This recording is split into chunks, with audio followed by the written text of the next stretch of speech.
When you first come here, you're always in that stage of fear, not knowing what you're going from the elementary to the secondary school. Then after you do your school years, you gain friendships and everything else. And coming back now, you look and say, I thought it was so big, but look how small it is. It was very nice to be able to be back in here after 5 years of having it been closed. And I was participating with the tours that we had of the school, and it was very, very good just to wander through and get some of the memories back.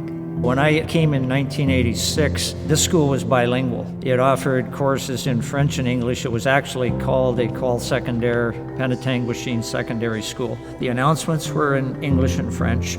The yearbook was published in English and French. The staff room was full of French and English being spoken.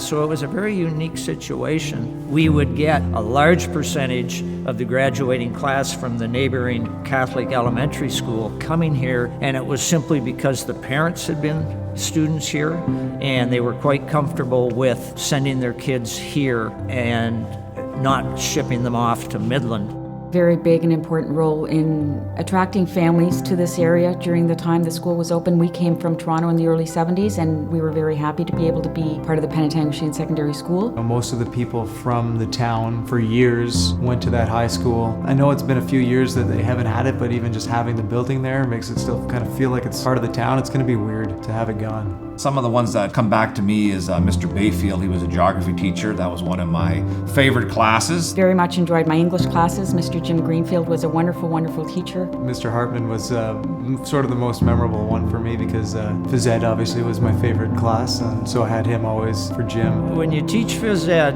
it's a unique situation in that you only have to take one phys ed course in order to graduate in Ontario. So basically, you were dealing with a group of students who had chosen to be in that course. I had very few disciplinary problems. The kids wanted to be there. The worst thing I could say to someone if they were stepping out of line was, you go get changed, no more today. I loved being a student with Mr. Hartman. He was such an awesome teacher. He was the volleyball coach and, just coached phenomenal volleyball teams, and they were top OFSA champions, and it was awesome being a student with him. So it was always good to stay on his good side because you didn't want to cross him. You see him upset, and it wasn't a fun thing to see. So, but yeah, he was a great teacher. I will admit that a lot of the students that I got along with well, teaching them phys ed, I probably would have been ready to wring their neck if I was teaching them math or English.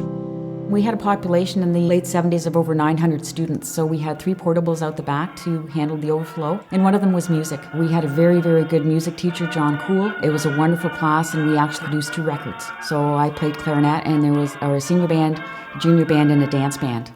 So they participated and played throughout the years as well. But I enjoyed making the record, and I still have a copy of that.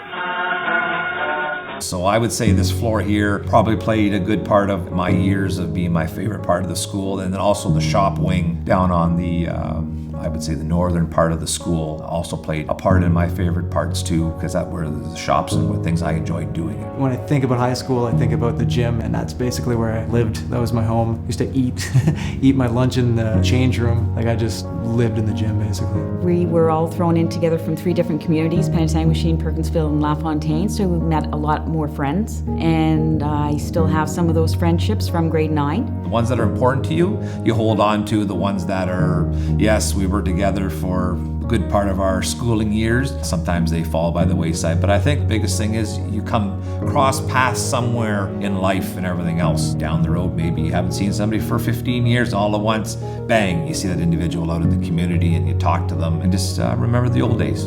It's funny living in small town Ontario how often you run into ex-students. Most of the time I can come up with the first name for sure. The ones I'm in touch with more are the ones through coaching. Those connections are very strong. Met some of my best friends in high school, some that I'm still in touch with a lot. We were talking to a few of them the other day, and I don't know if I should say, I guess it's too late now, the cat's out of the bag, but we used to sneak up and drink on the roof. And some of them were like, hey, we should go do that again for old time's sake. Again, it's because tearing it down shortly. So what was happening in Simcoe County was there was huge growth in the south of Simcoe County. So they were having to produce more school classrooms and building schools in the south. However, the total population you had to take northern Simcoe into account, and we weren't growing. And so you had two schools that were under capacity, and one of them was going to have to be shut down in the eyes of the school board. However, the review committee actually came out and said both schools should remain open. Then it went to a vote, and the trustees said, no, we're shutting one and it's going to be PSS. So back in November of 2015, the school put out a volunteer wish list for the committee that was going to be participating in the closing of the school and the 50th anniversary of the school. So we started meeting weekly from November to the end of May. And we had different groups set up. So there was the group of students who were here in the 60s throughout to the 2015, and every group had its own room. So all the volunteers for each room had put together memories of that time that they were here. So in the 60s and the 70s, when we still had a local newspaper, all the papers were being collected and all the sports events and everything else were put up on collages for that specific room. So that was really, really well attended because everybody saw the pictures in the paper and all the memories of what had happened during their 5 years there and during that decade as well. So we had a lot of volunteers putting that together. When the school closed, it was a big shock to the community now that we don't have a school in town. I don't know if that changed anybody's philosophies of should we live in Penetanguishene or should we live in Midland now because the high school's there. So the school did play a very big part of our community, and the loss was shown in the municipality when we lost our school. That school was a very, very huge part of my life. Just knowing that they're tearing it down was a little emotional. Just, now that we're back living in Penetang and have kids here, I kind of saw my kids going to that school, so it was just a lot of mixed emotions. A lot of great memories here in this gymnasium. I've had enough time to process the idea that PSS is gone. That part's sad. It was a very unique school. Things evolve. There's a brand new high school in Midland at the Georgian Bay Secondary, and the kids from Penetang are bused over there. From what I hear from my colleagues that moved there, the school's flourishing. It's doing very well. It's interesting now too, being part of the fire department, and we had done a bunch of training at the school, and now as the school's about to be demolished, we're going in there to start working on breaking down walls and all that, so that's going to be interesting to be part of some of the demolition of the school. Just going to be some weird emotions for that as well. It's neat to be able to have this school be so many different parts of my life. Wonderful staff that I taught with, amazing group of teachers, the administration over the years. Lucky to have such a great group of students. The unique part being that the size of the school allowed so many of the staff and students to interact in things outside of the classroom. And I think that's what made PSS extremely successful.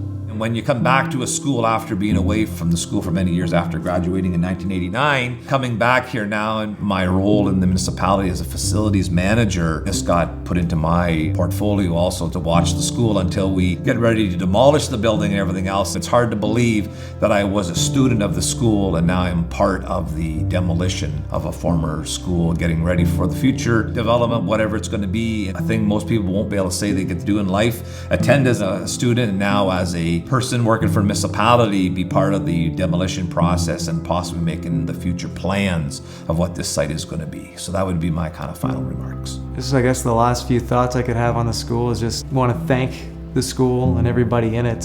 Some of my most cherished memories and biggest parts of my life I equate to that school. Just leaving my mark and the school leaving its mark on me. The proper goodbye I couldn't even say to it, but it's never going to be gone. It's always going to be part of my heart.